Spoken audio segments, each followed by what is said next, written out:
rajanya manusia, ilahin nas, sesembahan manusia. Ini berlindung kepada Allah Subhanahu wa taala.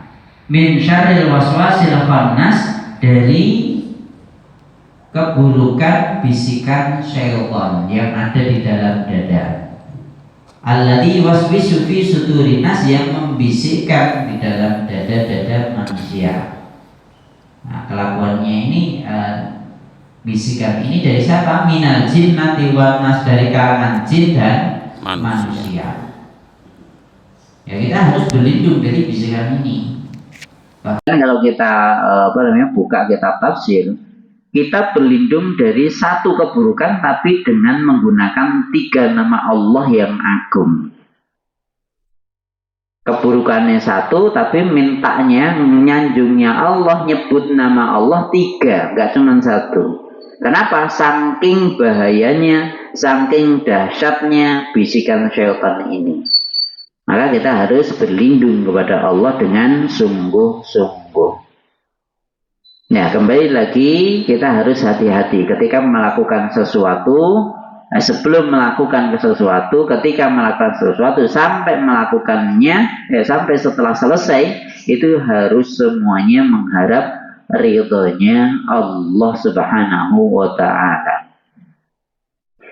Dalam sebuah hadis disebutkan bahwa Rasulullah Shallallahu Alaihi Wasallam bersabda, "Salatun la yukallimuhumullahu yaumal qiyamati wa la yanzuru ilaihim wa la yuzakkihim."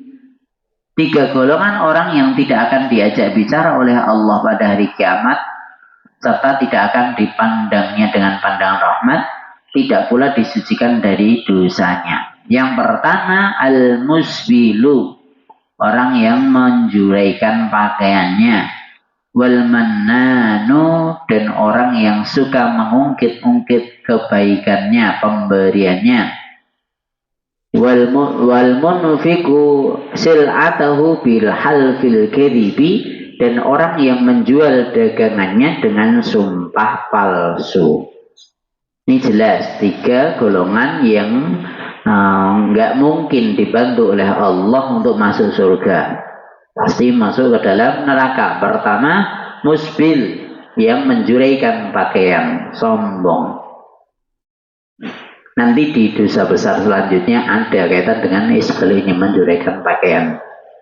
Tapi ya intinya kalau laki-laki memanjangkan, menjuraikan pakaian lebih dari mata kakinya.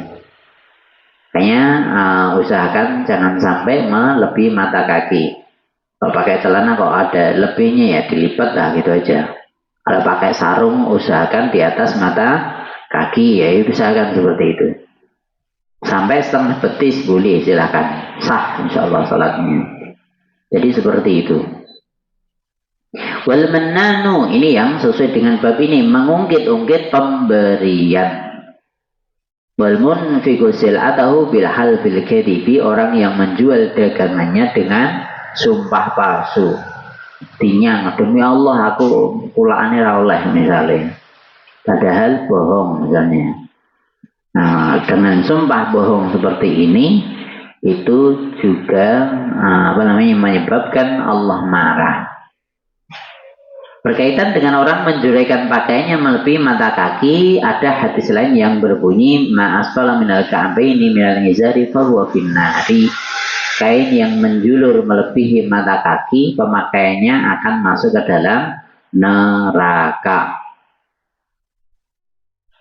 Na'udzubillah min syarri dzalik. Itu kalau laki-laki melebihi mata kaki. Kalau perempuan melebihi dari telapak kaki lebih 1 hasta.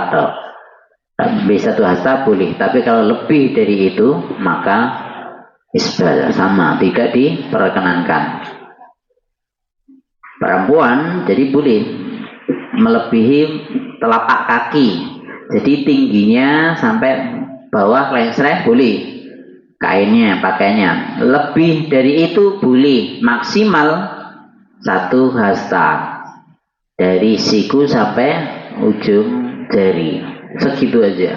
Kalau lebih dari itu maka masuk di menjuraikan pakaian tadi, musbil tadi yang tidak boleh. Jadi kalau musbil bagi laki-laki itu di bawah mata kaki. Kalau musbil bagi perempuan melebihi 1 hasta dari tinggi badannya.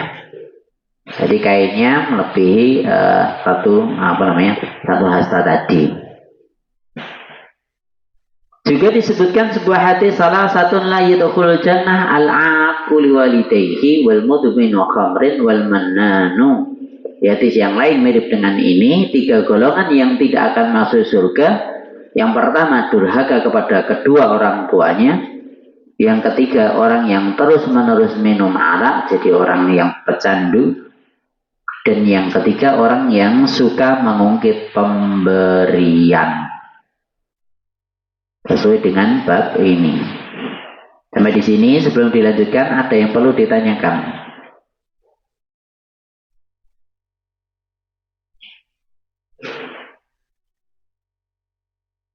Tanyakan.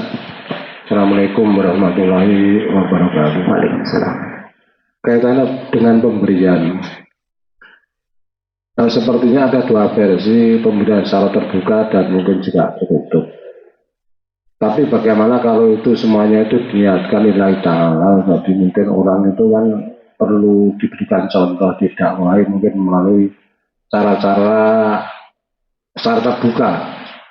Ini bagaimana terkait dengan tadi menyangkut keikhlasan tadi kan? Mungkin ada versi juga yang lebih baik dengan tidak diketahui. Yang istilah tangan memberi, tangan kiri tidak tahu istilahnya seperti itu. Ini mohon ulasannya Pak. Jadi gini, kalau kaitan dengan pemberian, kalau ini tadi kan mungkin pemberian yang nggak boleh. Terus ketika kita sedekah itu baiknya dengan terang-terangan atau sembunyi-sembunyi, bebas. Sing penting ikhlas. Jadi mau sembunyi-sembunyi bagus, mau terang-terangan bagus, yang penting ikhlas, selesai. Nah ikhlas orang mungkin. Paham ya sampai sini ya? Kalau ikhlas nggak mungkin. Nah nanti kaitannya dengan orang yang bersedekah secara terang-terangan, itu bisa jadi juga menjadi contoh untuk orang lain. Bolehkah seperti itu? Boleh, silahkan.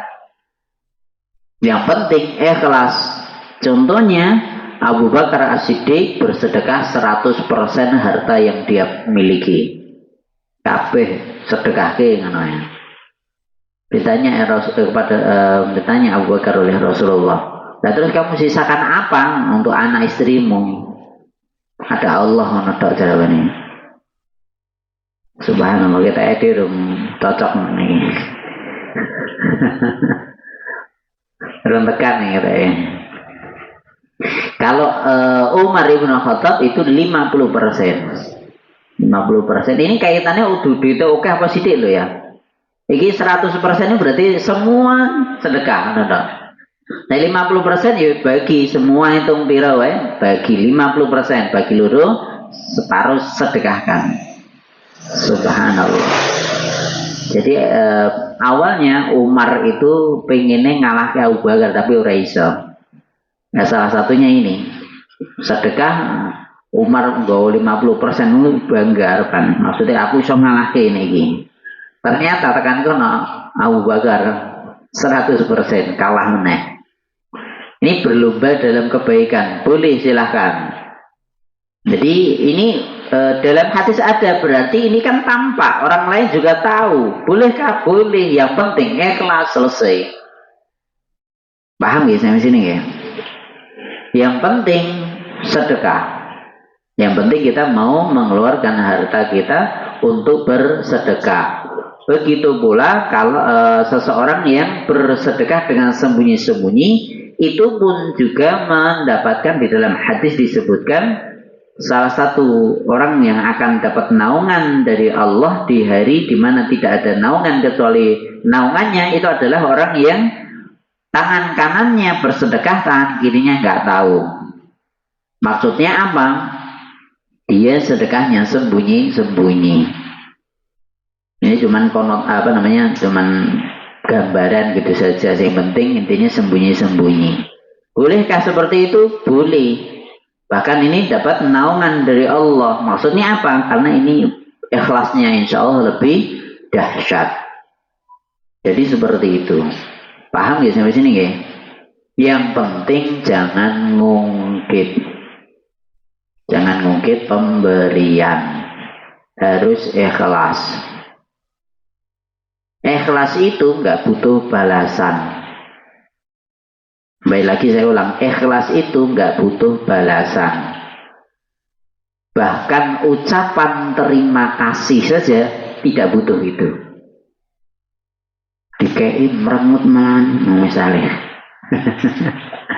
Jadi kok sampai ade ngei wonge merengut ora ade keperucut seperti itu berarti ade ngungkit ora ikhlas berarti. Di dalam surat Al-Insan, coba saya buka terlebih dahulu. Surat Al-Insan,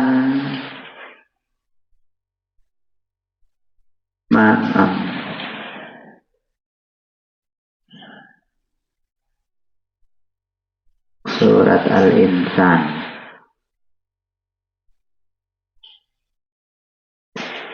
Ayat yang ke-8 dan 9. Wa yut'imuna at'ama 'ala hubbihi miskinan wa yatiman wa asira.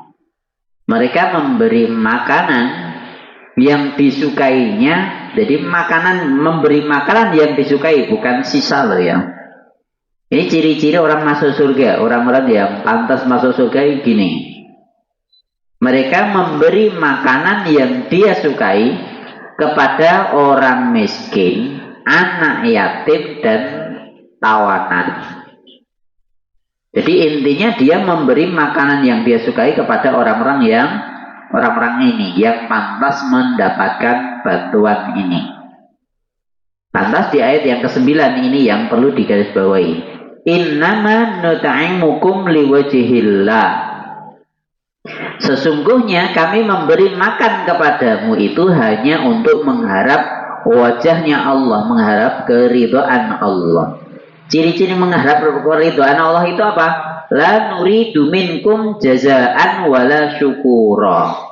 Kami tidak menghendaki balasan darimu dan tidak pula ucapan terima kasih. Jadi nggak butuh balasan. Nek wis ngei lah ya wis. Aku ora butuh balasan saka kowe. Tur aku ora butuh kowe ngucapan terima kasih apa ora. Ciri-ciri ikhlas sing ngono kowe. Nah, dhewe ngei kok bar kowe ijik. Ngono ki mah sing berarti durung ikhlas. Naudzubillah min syarri dzalik. Wis dikei kudune terima orang nggak tahu terima kasih mana jenengan gitu kan, ditulung malah mentung malah dan seterusnya. Itu berarti mengungkit di sini. Jangan udah bantu, udah ngasih, ikhlas, selesai. Perkara dia mau balas budi atau tidak urusan dia. Perkara dia mau ucapkan terima kasih atau tidak urusan dia. Yang penting kita sedekah itu mengharap pahala dari Allah Subhanahu wa Ta'ala. Sampai di sini ada yang perlu disampaikan? Iya, tak tanya tak. Bagaimana kalau orang yang diberi ini kan mungkin karena banyak orang juga ada yang mereka justru menyakiti kepada si pemberi, pamannya contohnya barang kecut atau mungkin barang udah basi atau apa kok dikasihkan, itu kan menyakitkan yang memberi. Nah, kalau mungkin yang memberi itu memberikan apa istilahnya pembelajaran lah istilahnya maksudnya, bukan karena barang itu. Karena orang itu mestinya yang baik kan, kita juga perlulah mengajak orang untuk baik. Kalau diberi ya menyampaikan terima kasih, paman seperti diperingatkan seperti itu gimana? Tapi kan ya intinya jangan sampai orang diberi itu tidak terima kasih malah sebaliknya menyakiti yang pemberi. Ini bagaimana ulasannya? Ya usahakan yang ngasih nasihat itu bukan orang yang beri. Sekali lagi, kalau kita yang beri, ternyata yang dibagi pelan kejut memang tinggal lukisan, misalnya ya. Kan ada nek nom merampung lukisan memang sing kecut ngono kuwi enak misalnya ya. Terus enek wong nyacat gitu, pecul kayak misalnya. Nah, temannya yang lain yang harus nasihati ini. Kita udah biarin. Jangan kita ikut komentar. Ikut komentar, akhirnya tadi gak ikhlas tadi. Nah, akhirnya kita mengungkit pemberian. Mereka gelem ya rasa terima kur ini baik ngahruat misalkan. Nah gitu nih. Begitu pula ini juga sering terjadi diundang nikahan wah. Panganane embuh lah ra ngerti ya. Sing oke banget ceritane. Ning ngono piye? Jangan. Kamu mau makanan enggak mau taruh selesai. Jadi seperti itu. Kalau kalian nggak seneng, nggak usah dimakan, selesai. Itu contoh dari Nabi ada. Nabi itu nggak pernah nyela makanan. Kalau beliau suka, dimakan. Kalau nggak suka, ditaruh, selesai. Nggak akan nyacat makanan. Nah, jadi ini juga perlu ditekankan supaya tidak terjadi hal-hal yang tidak diinginkan. Kalaupun tadi kembali lagi harus ada yang nasihati, itu jangan dari pihak yang memberi. Kenapa? Nanti justru masuk di sini mengungkit pemberian. Paham ya sampai sini nggih?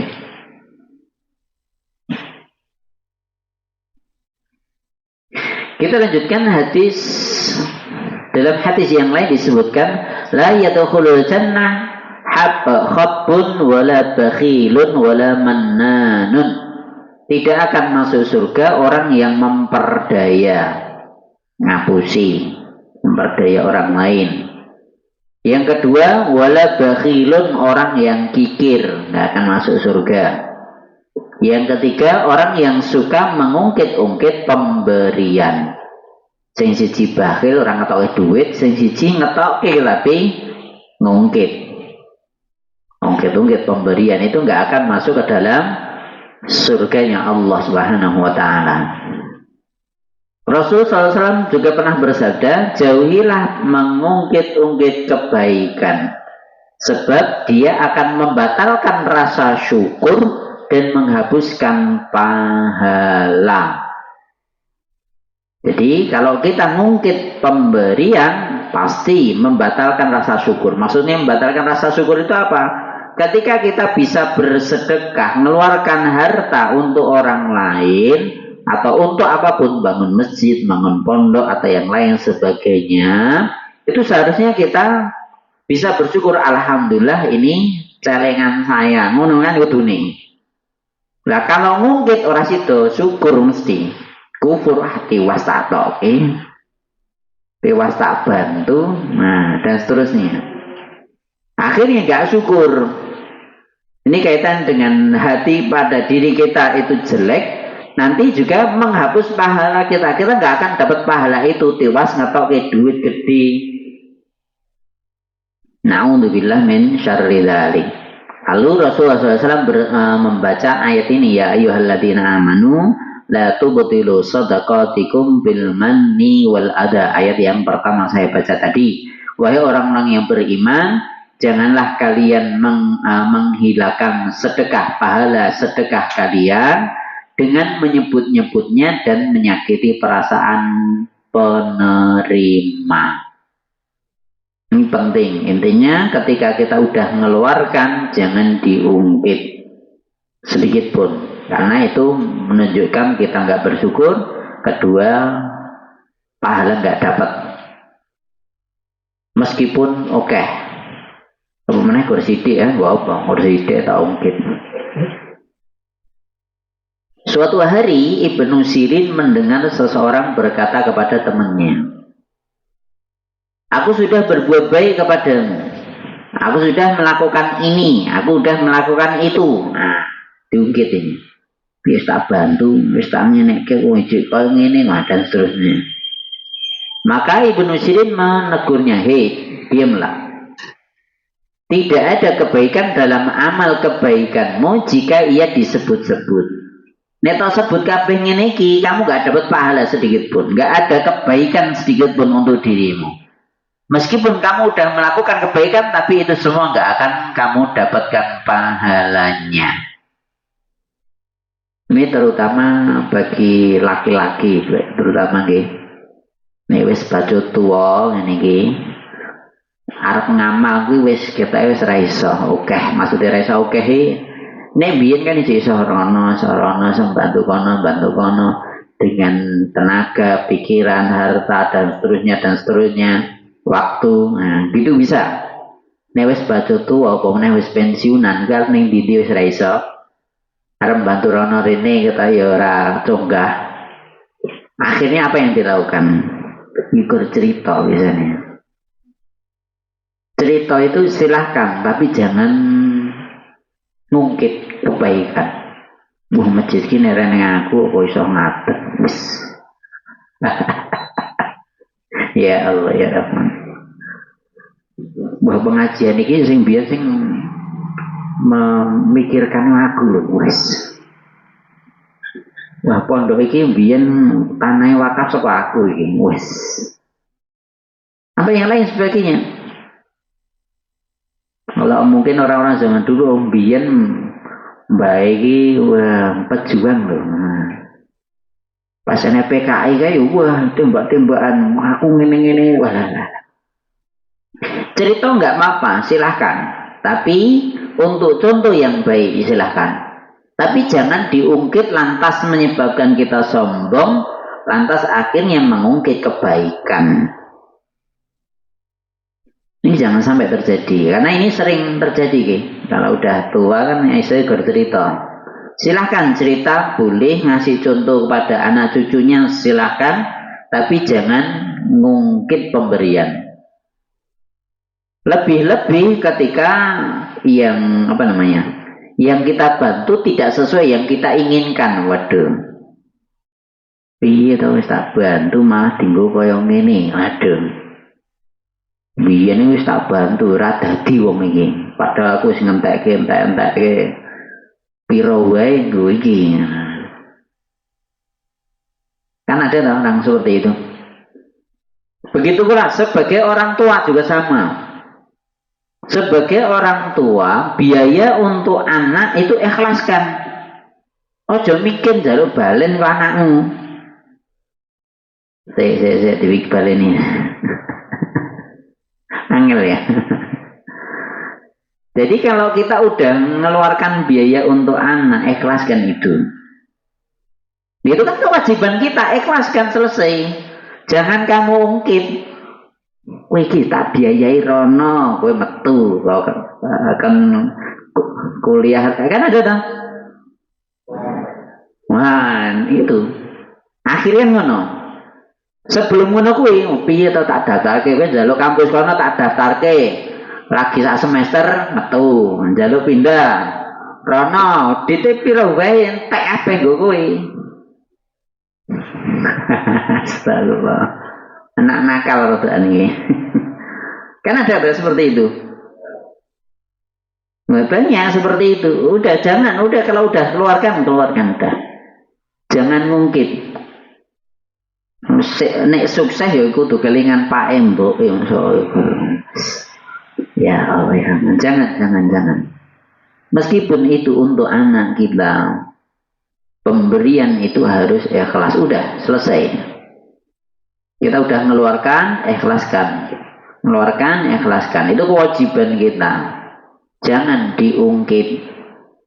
Nah, kalau kita dilarang, berarti kan kita dilarang untuk bergantung kepada anak kita. Nek wis tuwa kok kowe genting ngopeni aku lho, Le.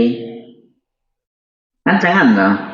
Terus apa yang harus kita lakukan? Kita juga harus mempersiapkan uang pensiun untuk diri kita, ngono lho. Ya kita mikirkan untuk anak, untuk istri silahkan. Tapi kita juga harus memikirkan nanti misalnya saya masih sampai pensiun. Di hari tua kita juga tinggal santai, orang kudu ngerepoti anak bojo nih kita ngono lho. Mereka wis duwe keluarga dewi-dewi. Kewajiban mereka adalah ngurusi keluarganya masing-masing. Awake dhewe ya nek iso tetep berdiri tegak sendiri. Walaupun akhirnya sosok dikei duit karo anak ya diterima lah ngono wae. Rezeki yang nek dikei lo ya. Aja njaluk. Paham ya sampai sini? Karena ini juga penting, Jangan sampai kita mengungkit.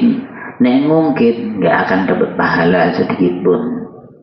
Kalau udah diceritakan, disampaikan, mengungkit, pasti nggak akan dapat pahala.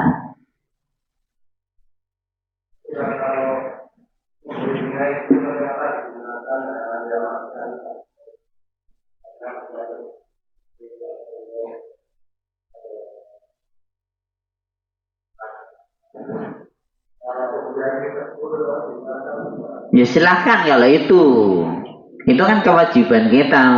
Nggo didik anaknya itu pendidikan, silahkan. Misalnya orang sampai kaya ngono nih anak zaman sekarang malah digo game online misalnya kaya ngono kan manfaat tuh. Atau kudune nggo jajan mah tau-tau nggo kaya ngono tok lili. Nah, kan mulai ini sekarang ngono kuwi. Nah, game online kan nggo kuota, kok akhirnya nerang nggo top up dan seterusnya habis di situ toh. Yaitu mulai judi ya diawali ning ngono kuwi. Iya toh saiki apa namanya game online kan ngono kuwi ngetekke duit ya. Nah, kalau ora diandani habis semua tuh.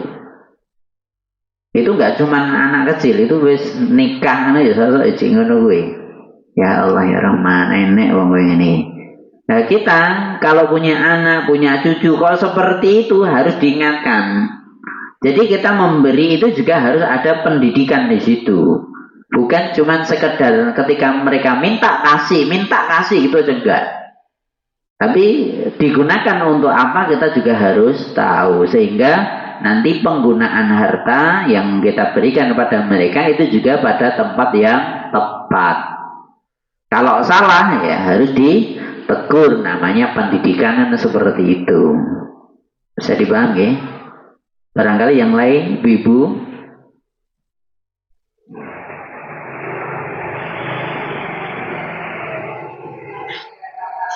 Sama aja itu mengungkit nyawa aja wis tuwek esar mate lagi ngungkit padha wae. Itu pahala hilang semua. Jadi makanya jangan ngungkit, udah selesai. Monggo silakan. Assalamualaikum warahmatullahi wabarakatuh. Waalaikumsalam warahmatullahi wabarakatuh. Ini saya masih ragu masalah celana yang dipanjangkan itu gitu kan. Iya. Nah, celana yang dipanjangkan itu maksudnya harus di atas kaki itu waktu sholat atau kesehariannya gitu kan. Nah, karena saya lihat Pak Ustaz juga dilipat itu kan, berarti kalau nggak dilipat berarti di bawah mata kaki kalau nggak salah gitu kan. Nah itu apakah hanya sewaktu sholat aja atau kesehariannya itu? Hampir semuanya saya lipat terus ini. Kalau celana hampir selalu saya lipat. Nah nanti kecuali di waktu-waktu tertentu. Nek katok neng dhuwur mata kaki nang sepatu ya wagu biang atau apalagi kelihatan kaos kakinya merah matching kenapa lah. Jadi lipat ini untuk nutup ketika pakai pakai sepatu aja udah. Setelah itu saya pasti lipat. Jadi ini pun pasti terlipat ketika sholat, ketika di luar sholat. Itu dibuka lipatan ketika pakai sepatu saja. Kalau saya seperti itu. Tapi saya nggak niat untuk sombong, meskipun nanti kaitan dengan dosa besar ini, kaitan dengan menjuraikan pakaian, ya itu nanti ada dua pendapat, terutama untuk sholat. Dalam hadis disebutkan, ketika sholat Allah itu nggak akan menerima sholat seseorang yang celananya isbal atau melebihi mata kaki tadi atau sarungnya seperti itu, nggak akan menerima sholat orang yang seperti ini. Ada hadisnya. Nah makanya kalau sholat saya tetap usaha Semua harus di atas mata kaki. Bahkan ketika saya kemana-mana itu pasti lihat aja celana saya pasti terlipat itu. Kecuali pakai sepatu itu tuh nutup aja. Udah sekali tek udah. Itu akan tertutup kan nutupi gitu ya. Cuman itu aja. Saya kenapa kok lebih panjang itu untuk itu saja. Selain itu pasti saya lipat. Bahkan ketika saya bepergian kemana saja pakai celana ini pasti terlipat dia. Cukup. Barangkali yang lain.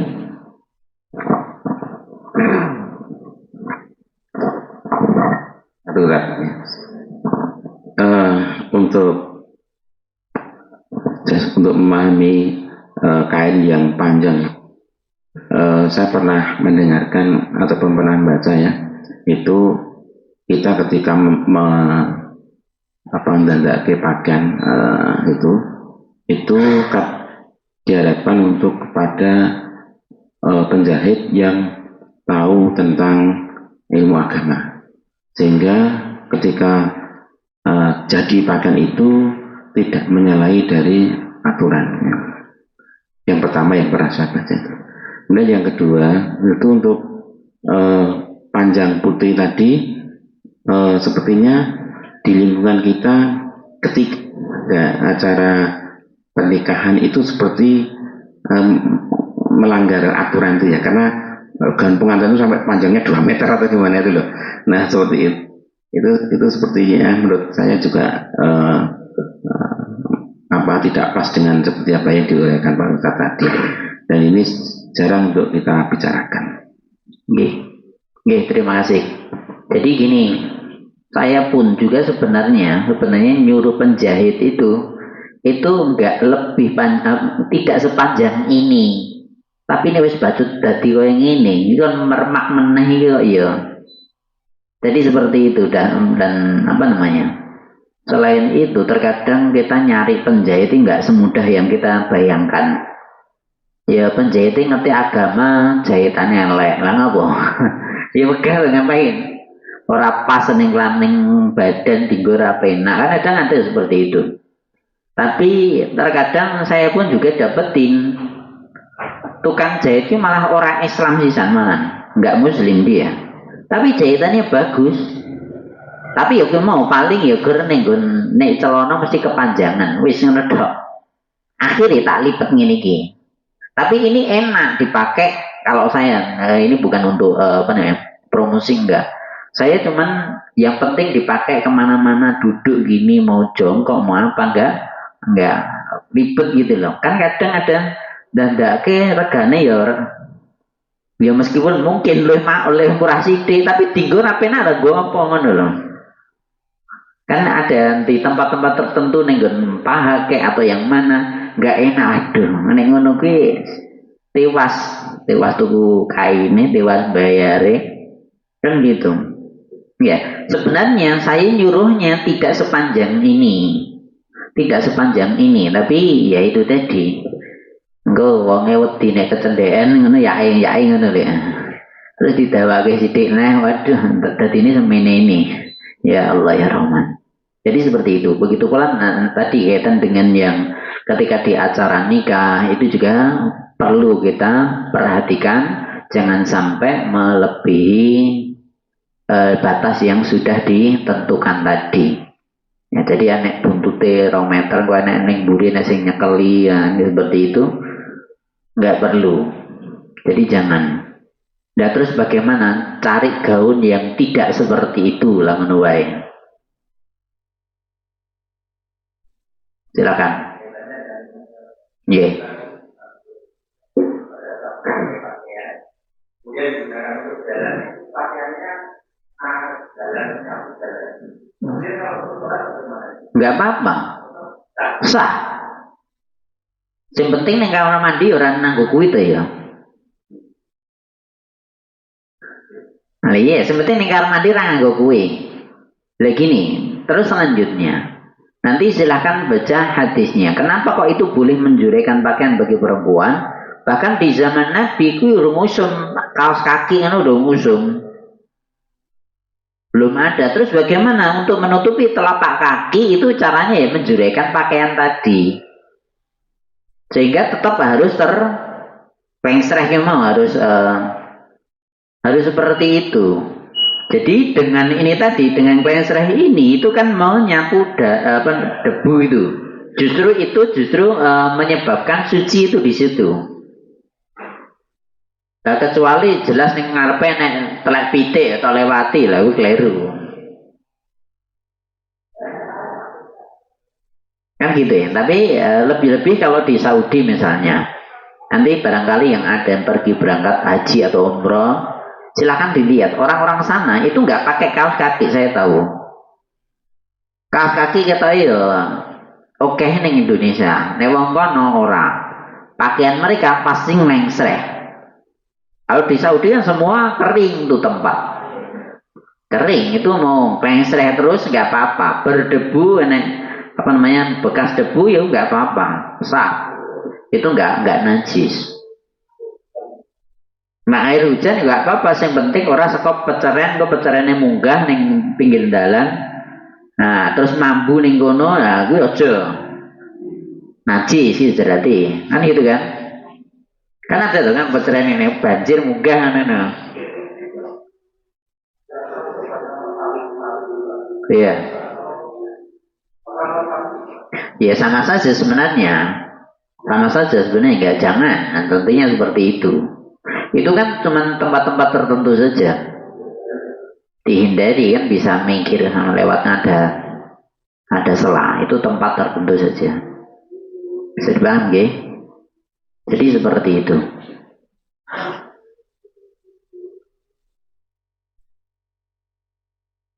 Sebagian ulama berkata, barang siapa mengungkit kebaikannya, ia bukan termasuk orang yang bersyukur.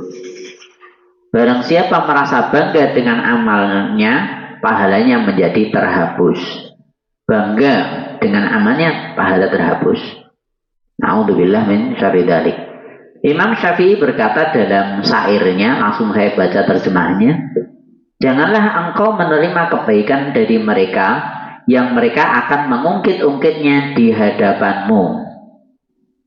Jadi nek wis ngerti wong kuwi biasane ngungkit pemberian, sesuk nek wong ngekeki rasa to trimo. Ada Pak orang seperti itu. Membantu, setelah itu mesti ngungkit. Nah, atau enggak kepada kita, kepada orang lain misalnya. Kalau seperti itu besok jangan terima kebaikan dari dia. Pilihlah bagi dirimu apa yang menjadi bagiannya dan bersabarlah karena sabar itu adalah surga. Maksudnya apa? Ya itu harus dipilih-pilih, jangan semuanya tak terima, jangan. Pemberian atau apapun itu enggak harus semua diterima. Itu kadang juga harus ada yang ditolak juga, dan terutama dari orang-orang yang seperti itu tadi. Kita harus bersabar. Ungkitan seseorang itu apabila melukai hati itu lebih sakit daripada tusukan tombak. Betul kan? Kalau kita udah dikasih dibantu terus malah diungkit, na'udzubillah min syarri dzalik, itu pasti rasanya nggak enak tuh. Ngisi-ngisi nih hati pas biar nerimo. Jadi aku ya rapate butuh, kok dikei mosok tak tolak, sosok ngono kuwi ya, serba salah komen. Nah bareng diterima malah seperti ini. Na'udzubillah min syarri dzalik. Jangan terjadi seperti itu. Kita harus hati-hati kaitan dengan pemberian ini.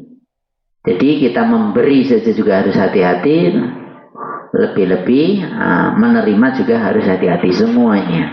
Semua supaya kita pantas dapat pahala dari Allah, kita harus belajar hal-hal yang seperti ini. Cukup selesai bab ini. Barangkali masih ada yang perlu disampaikan dari ibu-ibu.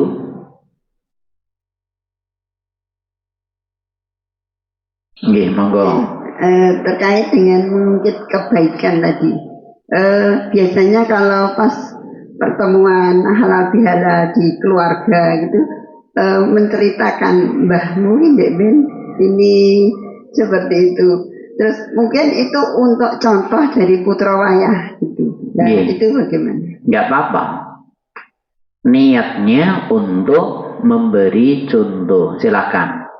Atau yang nyebut orang lain, bukan kita. Kalau yang nyebut kita, itu harus lebih hati-hati lagi. Kalau yang nyebut orang lain, nggak apa-apa. Itu sebagai contoh saja. Bahkan sepertinya sebelumnya pernah saya sampaikan, cerita tentang orang-orang terdahulu, tentang orang baik, itu kan penting. Harus disampaikan. Kenapa? Karena ini untuk contoh diri kita. Jadi kebaikan-kebaikan orang-orang sebelum kita itu sampai pada diri kita ceritanya, itu bukan untuk riaknya, untuk sombongnya, untuk pamernya atau mengungkitnya, enggak. Tapi untuk dicontoh. Nanti kaitan dengan tadi keluarga, kumpul keluarga, terus kita nyebut kebaikan orang tua kita, kebaikan paman kita, padi kita, atau yang lain sebagainya. Itu enggak apa-apa, silahkan. Itu wujud kita terima kasih pada dia. Selain itu juga untuk contoh yang lain, anak turunnya juga biar mencontoh kebaikan dari orang tuanya. Jadi seperti itu. Bisa dipaham ya sampai sini? Ya intinya ini semua kembali kepada niat. Semua kembali kepada hati. Semua dari hati ini. Hati ini yang menentukan ini dapat pahala atau tidak, sebenarnya yang menentukan hati kita sendiri. Ketika itu tepat, insya Allah nggak apa-apa. Tapi kalau salah ya udah melenceng, nggak dapat pahala. Bacut ngetokke duit, bacut beramal, nah, seperti itu. Bisa dipaham sampai sini? Cukup?